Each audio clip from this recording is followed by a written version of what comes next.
Financial news sometimes sounds, well, pretty dramatic. Yeah. And lately, you might have heard this term death cross thrown around quite a bit, especially with the S&P 500, seeing one recently, first time in 3 years. Yeah. It just sounds like something you'd really want to steer clear of, right? It definitely has a foreboding name, doesn't it? Yeah. But, like a lot of market signals, what it actually tells us needs a closer look. Okay. So today on the deep dive, we're going to unpack this death cross. What is it? How's it calculated? And maybe most importantly, what does history actually tell us about its power to predict, where the S&P 500 might go? Right. We're basing this on a pretty interesting analysis from Yahoo Finance. Okay, good. So death cross sounds scary. Let's break it down, though. First off, these moving averages, what exactly are they in simple terms? Yeah, think of a moving average as just a way to smooth out the daily sort of price wiggles Hmm. of a stock or an index, like the S&P 500.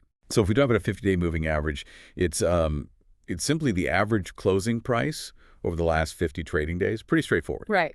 And as each new day ends, the oldest price drops off, the new one comes in, and the average, well, it moves. So it always reflects that recent period. Gotcha. So it gives you clearer trend maybe than just watching the daily ups and downs. So how does this connect to the ominous death cross? Okay, so the death cross itself happens when a shorter-term moving average, typically that 50-day one we just mentioned, actually dips below a longer-term one. Usually people use the 200-day moving average for the long term. Yeah, okay. It's that specific downward cross that gets the dramatic label. Okay, so 50 goes under 200. Got it. Now, my first reaction would be, whoa, sell everything. But I'm guessing it's not quite that simple. That Yahoo Finance analysis looked back at historical S&P data, right? Exactly. And that's where things get pretty interesting. They looked at 32 different times this happened in the S&P 500, going all the way back to 1961. Oh, okay. Yeah, so it gives us a decent chunk of history to look at. They checked what happened to the market, a day, a week, a month, a quarter, even a full year after one of these death crosses.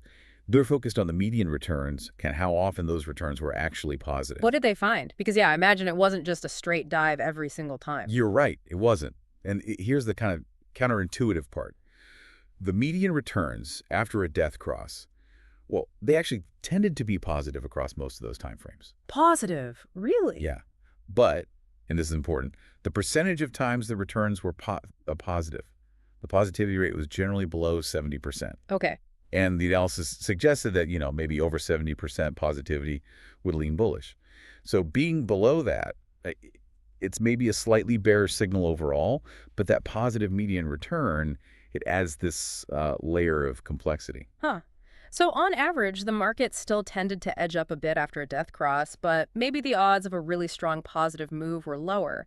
How did they explain that, well, that apparent contradiction? The key really seems to be the context of the market at the time. So sometimes a death cross shows up after a really sharp, fast decline. Think early 2020 with the pandemic crash. Yeah.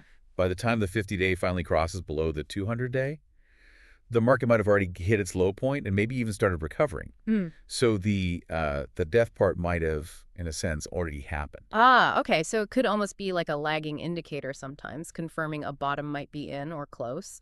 But what about the times when it did signal more trouble was coming? Right, because it's not always benign. The analysis also pointed to times like the 2008 financial crisis, or even more recently in 2022. In those situations, the death cross was followed by a more significant, longer downturn. Okay. So in those cases, yeah, you could see it as a sign that bearish momentum was building up. The underlying economic picture is obviously very different than compared to that quick snapback in 2020. So it sounds like the death cross isn't this like foolproof crystal ball then. The Yahoo Finance piece basically said you need more confirmation, didn't it? Precisely. Yeah, they really emphasized that the death cross alone shouldn't be the sole reason you buy or sell. They gave the S&P 500 example in 2022, where it came before more declines, Mm-hmm. but then contrasted it with 2020, where it was super close to the bottom. They even touched on Tesla briefly, noting that for, individual stocks, things can move faster.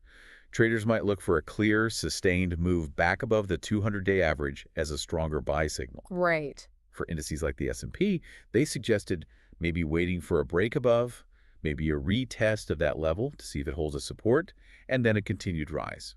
More confirmation needed. Okay, so the big takeaway I'm getting here is that while a death cross, the 50-day dropping below the 200-day on the S&P, it's definitely something to note. Yeah, pay attention. But history shows it doesn't automatically mean, the sky is falling. We've seen pretty different outcomes depending on what else is going on. Exactly right.